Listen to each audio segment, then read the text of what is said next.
Entonces, amados, vamos a continuar con el castigo del pecado. Eh, yo dije el miércoles, ¿se recuerdan que se me quedó ese pensamiento?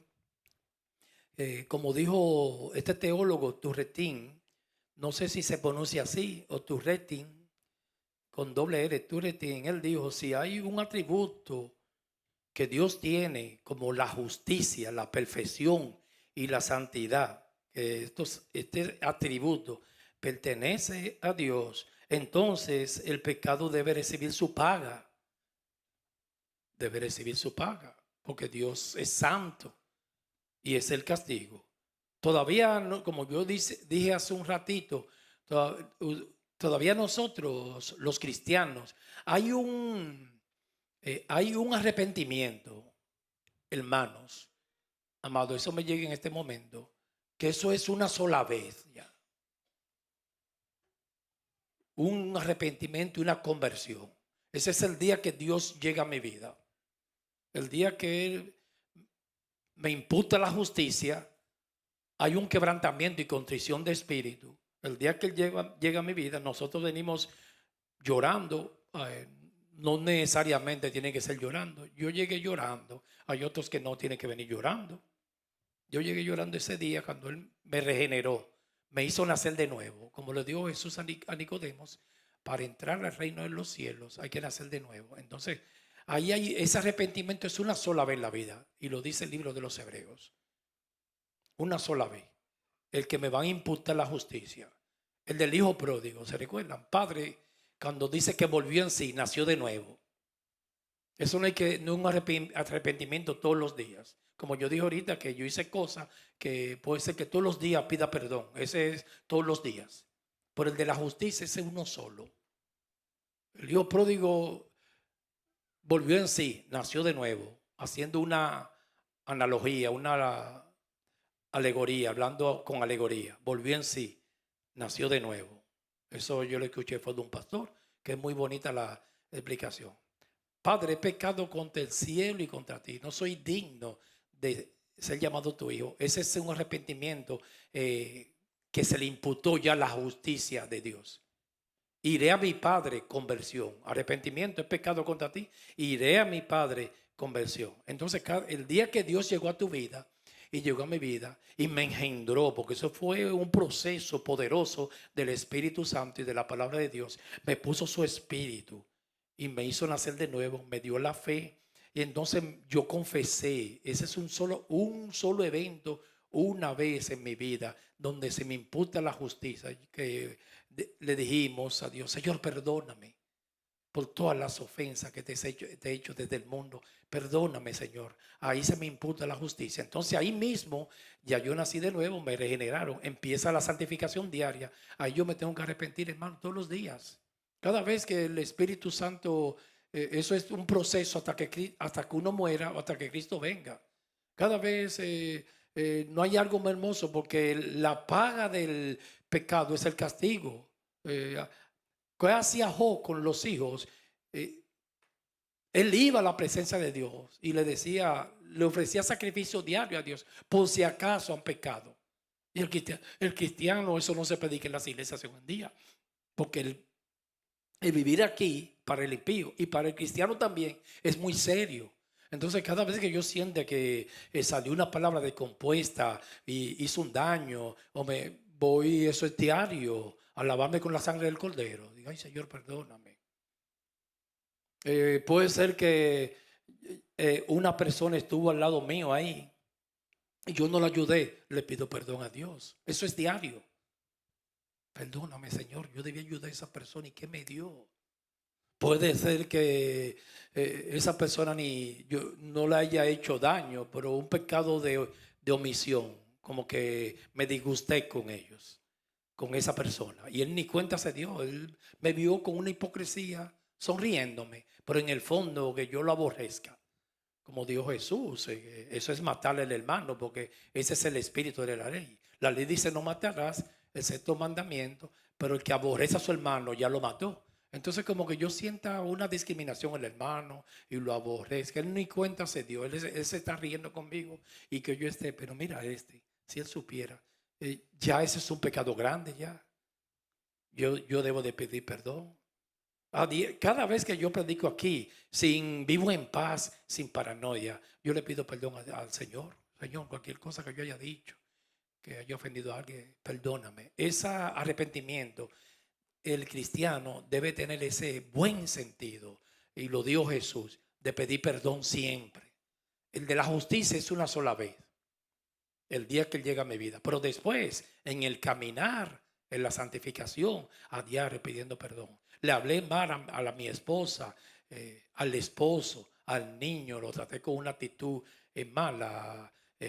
Perdóname. A veces la hija, uno le habla mal en el carro. Mira, te dije que. Y si uno siente, y si el Espíritu Santo me redarguye, ahí mismo, ay Señor, perdóname. Y pedirle perdón a la persona. Eso no. Hoy en día, con estas ideologías, ellos han puesto el pedir perdón y el que se humilla como algo, perdóneme la redundancia, humillante. No hay algo, hermano, que más enaltece un hombre y una mujer y dignifica a un hombre el pedir perdón. Diga, ay, perdóname que me equivoqué. En la congregación, si el Espíritu Santo me dice, pídele perdón a todos los hermanos, yo le pido perdón. Pero ¿y por qué? No sé por qué, pero perdónenme. Hoy en día estos líderes no se atreven a pedir perdón, hermano. Y usted le menciona, ¿tú te recuerdas ese error? No, yo estoy bien. Yo recuerdo a mí un día, despierte que te voy a contar algo. Yo recuerdo a mí un día, hermanos, a mí nadie en el mundo, me perdone que yo diga esto en público. A mí nadie, hermano, la palabra más fuerte que le pueden decir un ministro es hereje. Pero hay una segunda, que te acusan de hereje. Hereje como los, eh, al- los arminianos no eran herejes, eran los primeros. Ayúdenme ustedes. Los pelagianos, a Pelagio en el siglo V después de Cristo lo consideraron hereje, una enseñanza fuera de la Biblia y de la doctrina. Pero hay otra que esa casi es igual, lo peor, que te digan Judas, hermano. Y a mí un pastor un día me dijo, incómodo Judas. Pero ese mismo pastor me había dicho que yo era muy honesto, él me dijo. Y entonces me dijo, tú eres un Judas. Y yo me quedé callado y me llegó un pensamiento. Yo dije, bueno, pero eso fue muy fuerte. Va a llegar un día que cuando él me vea, me va a pedir perdón. Hasta el día de hoy, de eso hace 18 años, no me ha pedido perdón. Y no hemos visto, hemos estado juntos, no me pide perdón. Pero yo no sé, hermano, yo te digo Judas a ti. Eso es lo más fuerte, la ofensa más grande para un cristiano que le digan Judas. Usted sabe quién fue Judas, que vendió a Cristo por 30 piezas de plata. Y para mí hasta el día de hoy, ni en el mundo me dijeron Judas, y en la iglesia me lo dijeron.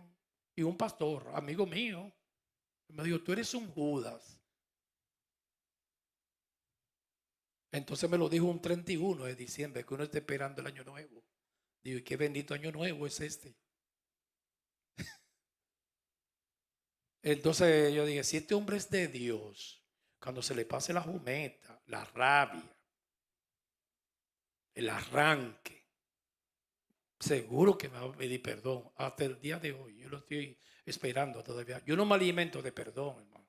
Pero hermano, por Dios, si yo metí mi pata, yo tengo que pedir perdón. A mí me gusta en lo personal, cuando alguien en la iglesia llega donde mí y me pide perdón, ahí mismo yo también le respondo. Yo no me pongo como un Dios, como hace el Papa. Yo te perdono, porque eso es una herejía, absolver pecado y confesarle el pecado al hombre. Pero alguien que ha cometido una falta conmigo y me dice, pastor, perdóneme, yo me estaba incómodo. Ahí mismo yo también le digo, ¿tú sabes qué? Y delante de Dios estoy. No, puede ser que algún día se me haya olvidado, pero me gusta también pedirle perdón. No, perdóname también tú a mí. Pastor, perdóneme. Perdóname tú a mí también. Porque te hice incomodar, perdóname. Eso enaltece al hombre, hermanos. En el trabajo, donde quiera, donde sea que tú estés, Nunca te iba de pedir perdón. Que eso esté a flor de labios con el Señor. Ay, Señor, perdóname. Porque nosotros no somos perfectos. Lo único perfecto es Cristo. Somos imperfectos y dados a pecar hasta un pensamiento. Entonces hay que lavarse y bañarse con la sangre del Cordero. Al esposo le hablé mal, a la esposa. Ay, perdóname.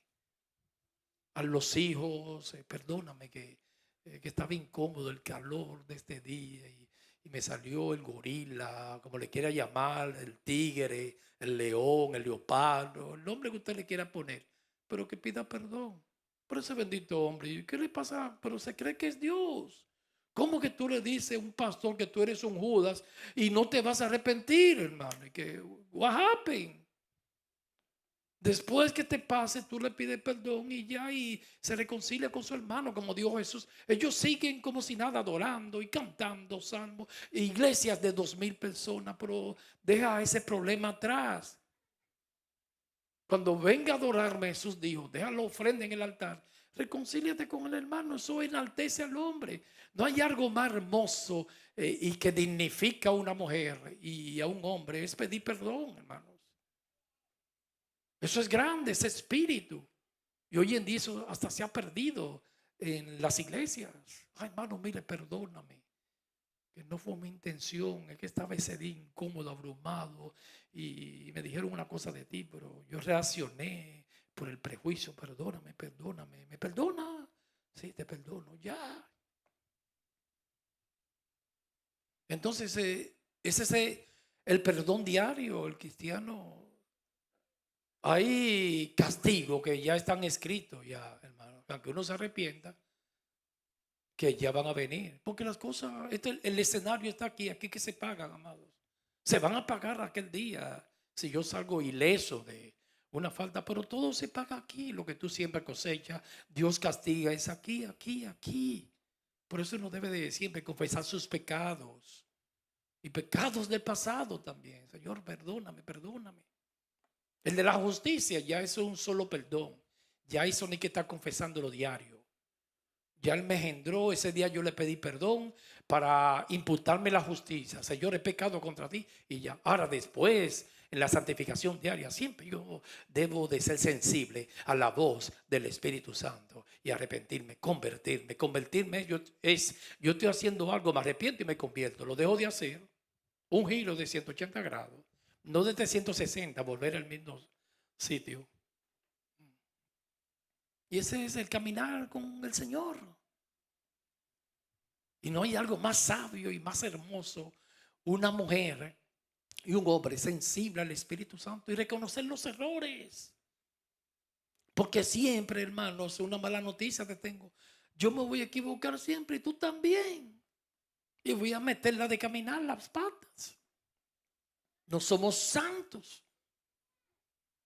Entonces hay que reconocer los pecados. Entonces en el pecado, el de la justicia, había que vindicar la justicia. Con Cristo se vindicó. Porque Él es perfecto, justo y santo. Vamos a buscar Job, capítulo 34, versículo 10.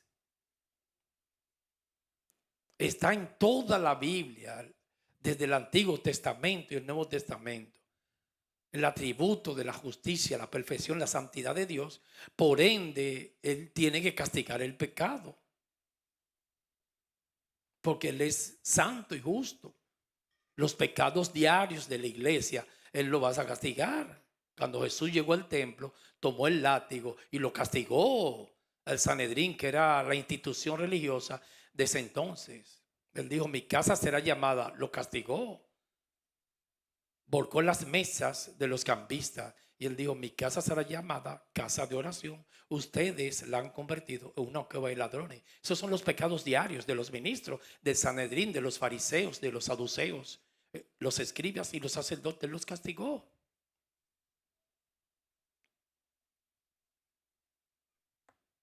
Entonces Job 34:10 dice, por tanto, varones de inteligencia, oídme, lejos esté de Dios la impiedad. Aquí lo revela el libro de Job, capítulo 34. Por eso es que tiene que castigar, hermano, la impiedad. Yo escuché un, un discurso de un político en estos días de aquí de Estados Unidos y me gustó una palabra que él dijo, que a mí me gusta observar los políticos, amados, y a la gente cuando menciona mucho a Dios. No te lo voy a mencionar para no involucrarme a darte detalle en eso de política, pero aquí hay una clase de políticos en USA, Estados Unidos, hay que orar mucho por esta nación, que hermanos, todos los principios lo quieren cambiar y son ateos, algunos agnósticos. El agnóstico es un ateo avergonzado que dice que Dios existe o no, que no se puede demostrar. Eso es agnóstico. Entonces yo clasifico mucho los políticos porque en la manera que mencionan a Dios. Pero ese político en cada oración siempre menciona a Dios. Mire, eso me gusta a mí.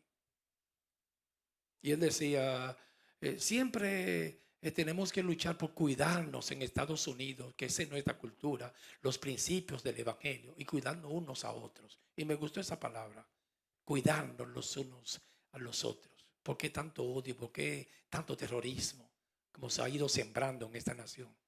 Por eso hay que orar mucho hoy por esta nación, porque esta fue una cultura no fundamentada, hermano, porque ahí está la historia, no soy yo que lo digo, no fue en el catolicismo, amado, aunque aquí la mayoría de políticos son católicos. En la Suprema Corte de Justicia, los 6 conservadores, hay 6 conservadores y 3 que no son conservadores, pero los 6, ahí no hay un cristiano, todos son católicos. Pero que esta nación fueron aquellos peregrinos que vinieron de Inglaterra, unos puritanos, y no eran católicos, hermano, eran cristianos de la Reforma del siglo XVI. Los puritanos no son católicos, habían salido de Roma. O sea que la religión predominante aquí fue la cristiana. Y eso fue lo que esos fundaron esta nación, los principios cristianos. Y la constitución le escribieron cristianos. Cristianos no católicos, cristianos protestantes, como nos llaman. Que me gustaría más no protestante. Ese calificativo se lo puso Roma, reformadores, restauradores. Se restauró la doctrina todo con la reforma, con el pionero Martín Lutero del siglo XVI. Pero fueron los cristianos, ni católicos eran. Aunque todos los políticos, la mayoría son los que no son ateos católicos.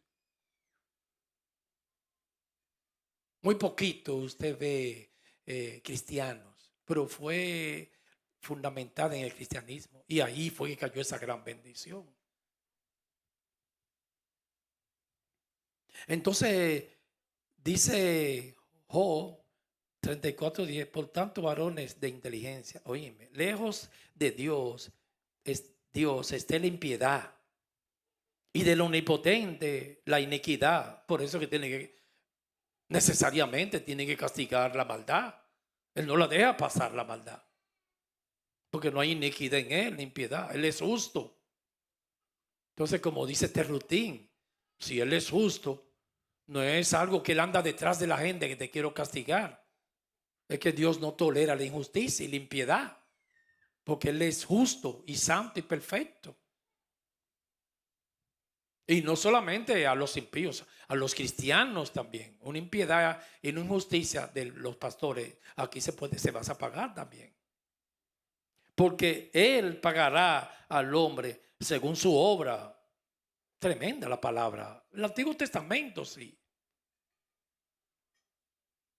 Porque usted diría, hermano, no, porque como yo soy cristiano, se me imputó la justicia. Hermano, eso no es, eso ya para ir al cielo, ya te dieron el boleto.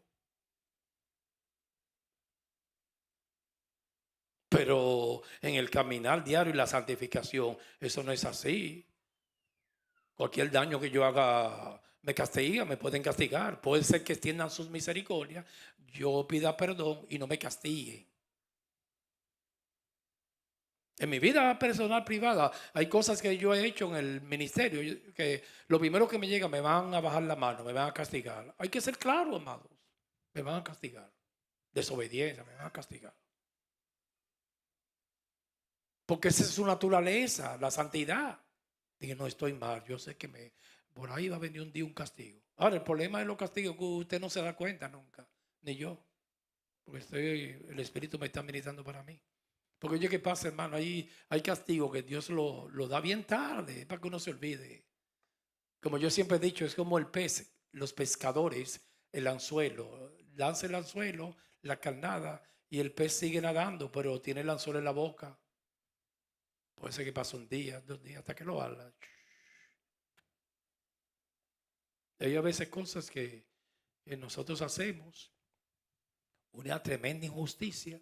Y puede ser que Dios no me castigue el primer año, pero ya el segundo, pasa el segundo, tercero, y el año 10º, puede ser, que ya a mí se me ha olvidado todo. Y ahí viene el castigo. Eso es amor y misericordia. Y ahí viene el castigo.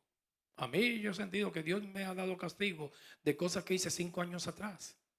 En el Evangelio, sirviéndole a Dios.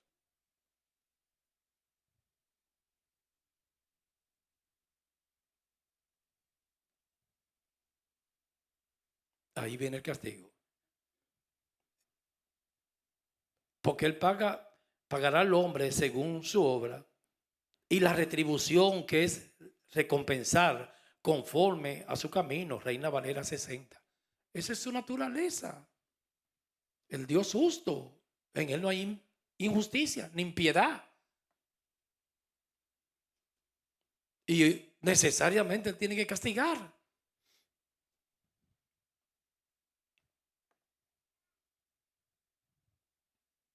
Porque el hombre en la iglesia, los cristianos, y también allá afuera, hay que enseñarle, hermano, que no se puede vivir como los animales. Porque es que Dios creó el mundo, pero Él está gobernando. Y Él vigila y Él observa. Entonces, cada vez que alguien vaya a hacer un acto, el temor de Dios en el cristiano es un freno, pero debe de pesar en Dios. Digo, wow, nadie me está viendo.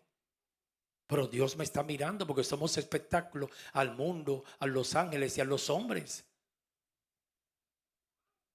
Yo creo que una persona que tenga un poquito de temor, un joven, y, y esté enamorando una noviecita, ¿sí?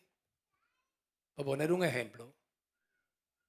Y él sabe en su mente que no se va a casar con ella, que la está cogiendo como un peluche, como un juguete, para manosearla y satisfacer su deseo. Y después le envuelve el cerebro, habla con ella, porque el hombre es el conquistador, la mujer. Por eso es que la mujer tiene que oír. El que mira sin observar está ciego. Tiene que ver. ¿No? Está buscando la presa. El hombre caza. Es como el cazador.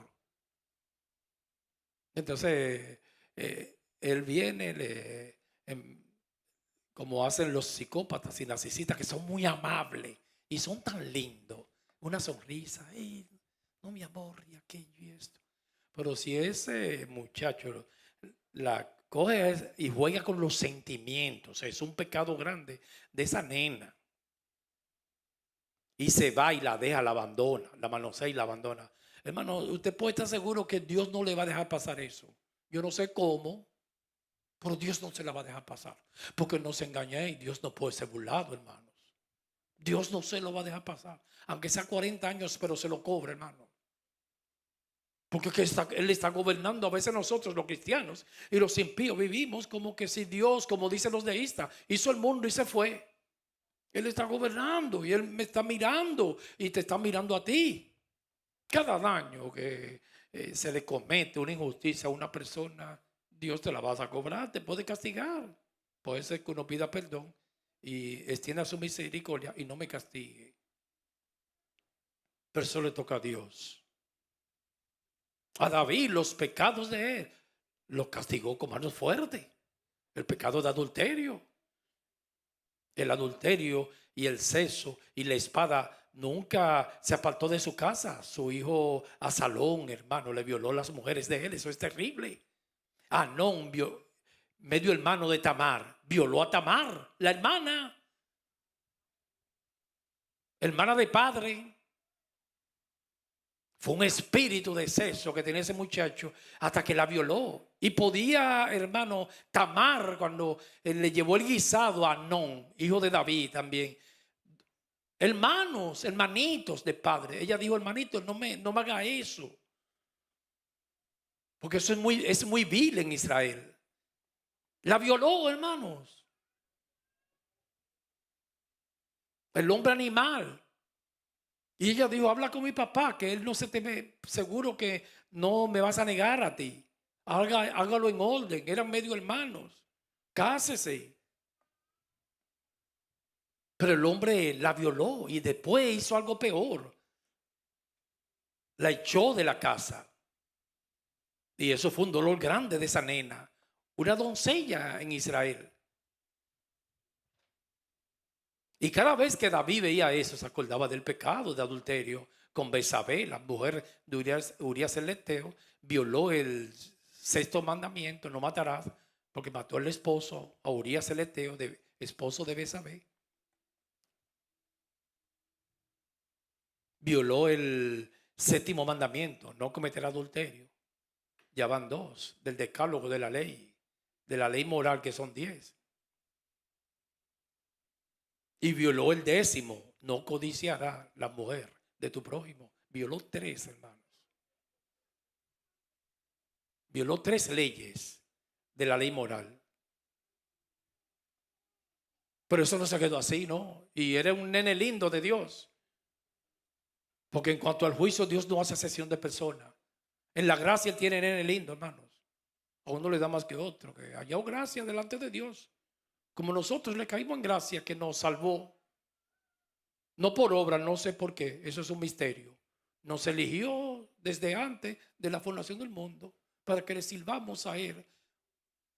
Primera de Pedro 2:9. Una pueblo adquirido por Dios, nación santa, real sacerdocio, linaje escogido por Dios. Escogido, hermanos, un linaje para que anunciéis las virtudes de aquel que nos llamó desde las tinieblas a la luz. Ahora, en cuanto al juicio, hermanos, Dios no tiene ni primo ni nieto, ni ahí Él no tiene asesión de personas. David era un niño lindo de Dios, y usted ve la Biblia, que no soy yo, la pagó, hermanos, y con creces. Le extendió la misericordia a David, pero la pagó.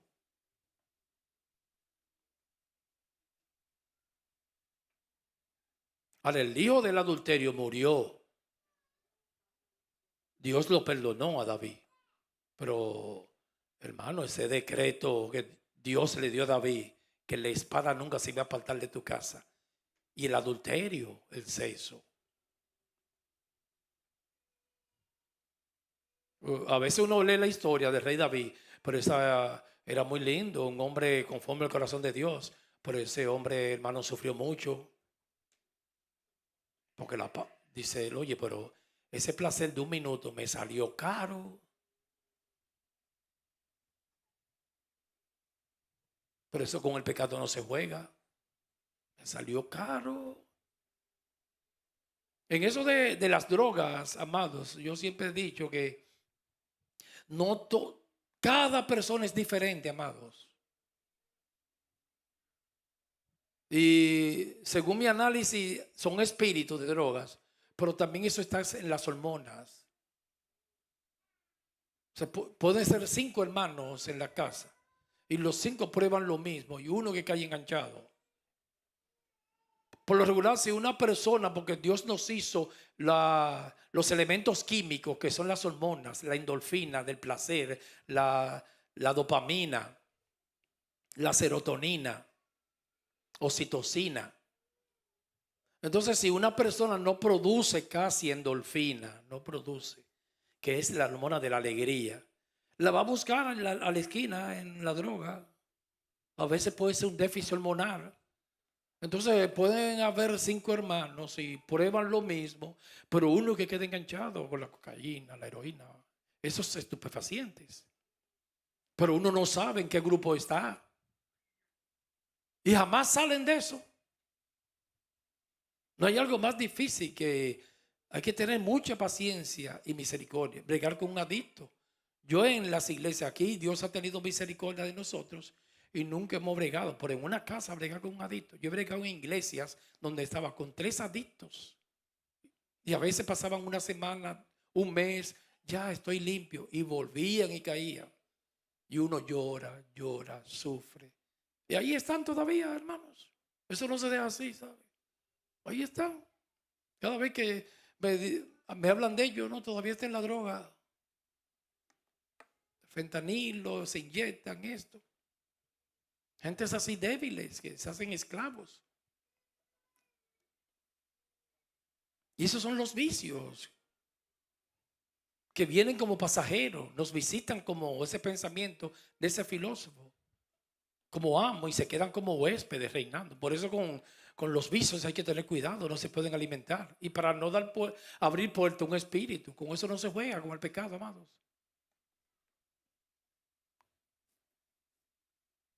Yo estaba viendo anoche una receta, una persona haciendo chorizo. Dame ver esto porque yo digo, ¿cómo que hacen eso los chorizos? ¿Tú has visto los chorizos? Sí?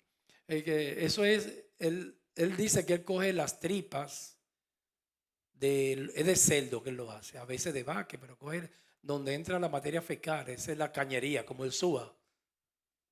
Entonces él coge las tripas, prepara la carne de cerdo, de res y le echa mucho sazón.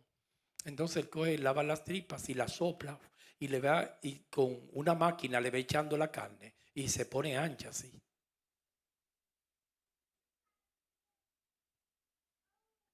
Entonces en la receta él dice, yo tengo una técnica para que esa carne te quede sabrosa. Digo, échale 2 cervezas de la grande, 40 onzas. Échale cerveza. Y esa cervecita en esa carne hace mucha espuma. Y él dijo, yo sé que la boquita se te está haciendo agua. Y más con este calor. Échale cerveza. Eso le da un sabor. Y para mí yo estoy de acuerdo, hermano. Entonces que yo no lo rechazo. No hay algo que más sabor le da a la carne. El whisky, brandy, eh, la cerveza da buen sabor. Riquísima, ¿verdad? Y dice él que entonces le echó una de 40 onzas a la carne. Y le va a echar otra. Se te está yendo los ojos a ti con eso.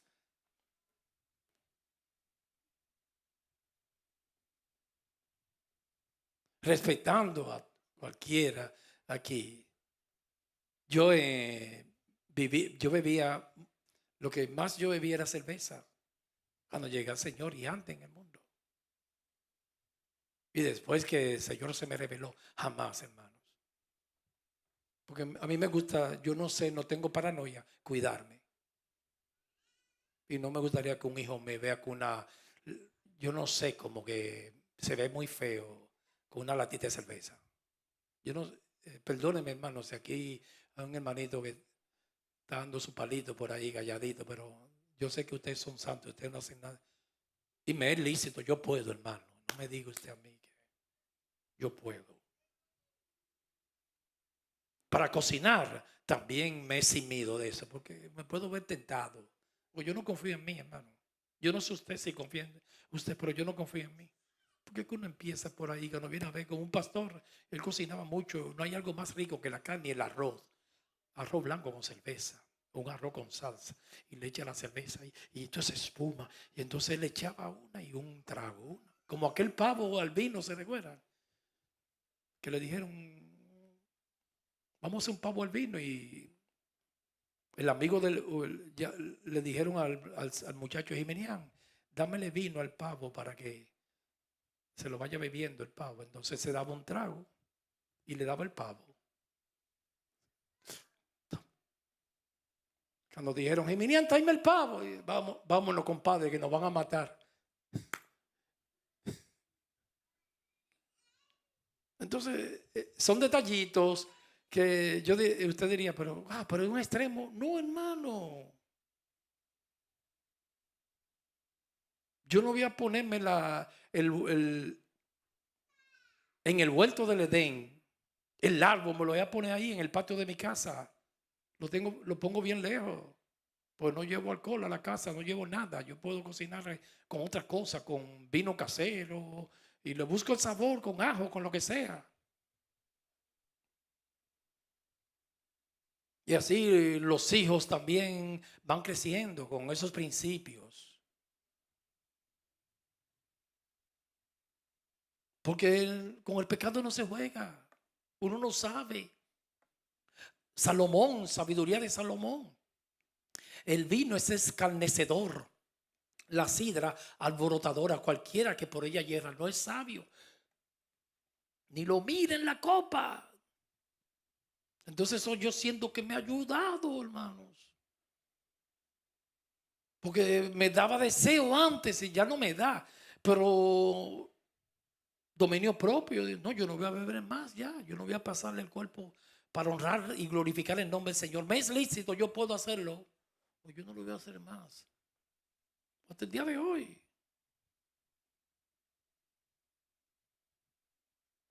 Ahora, por Dios, no te vayas a un extremo. Si un día está en un avión o algo y muy nervioso, des un traguito, pero que nadie te vea. Yo cuando fui a Orlando hace varios años, yo recuerdo que le dije a mi esposa, y tenía una gripe, fuimos hablando con unos hermanos y le dije, mami, yo voy a pedir un traguito. Y ella, usted sabe como mi esposa, reprendo al diablo. Un traguito, dile a la azafata, mírala ahí, díselo. Dije, no, te va a beber café. Me bebí como 3 tazas de café. Gracias a Dios por ella, que no me lo bebí. Podía bebérmelo, porque me relajo, lo que sea, pero no me lo bebí. Si viene un pasajero o alguien te ve, tú eres pastor, o metió una licorería, ¿qué usted le ve a decir? Que te vean saliendo de la licorería. Hay pastores que se dan su trago y mandan a un hermanito para que no lo vean a él. Y mandan al hermano, búscame al diácono, cómprame un brandy bien grande. No le digas a nadie de nosotros. Pero no hay algo más hermoso, un cristiano neumático, espiritual. Salmos capítulo 62, hermano, versículo 11. Salmos 62, versículo 11. Bendito sea el nombre del Señor. Gloria a Dios. Una vez 62, 11. Una vez habló Dios, 2 veces he oído esto, que de Dios es el poder, todopoderoso, omnipotente. Y tuya, oh Señor, es la misericordia, porque tú pagas. Usted ve, hermano. En la salvación, tuya y mía, gracia y misericordia y amor. En el castigo, ahí no hay misericordia, hermano. Sácala de ahí, de la ecuación. Ni el amor, sácate eso de ahí, ni gracia. Eso es justicia. Que la se la pague. Hoy en las iglesias usted no escucha nada de esto hoy en día. Claro, como está tan dañada y roba dinero, aquello, rejuego. Que la hace que la pague. Pastor, sea quien sea. David la hizo y la pagó. No estamos hablando de ir al cielo. Castigos aquí. Porque tú pagas a cada uno conforme a su obra. Yo lo voy a dejar aquí para voy a hacer un récord hoy.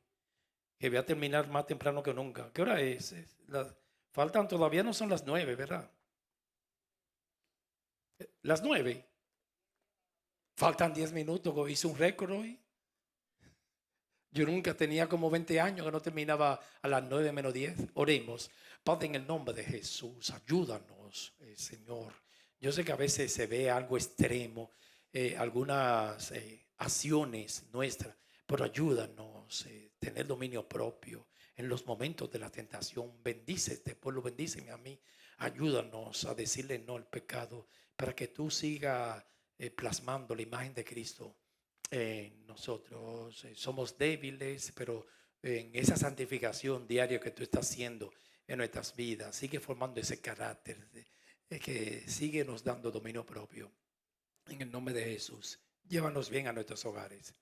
En el nombre del Padre, del Hijo y del Espíritu Santo.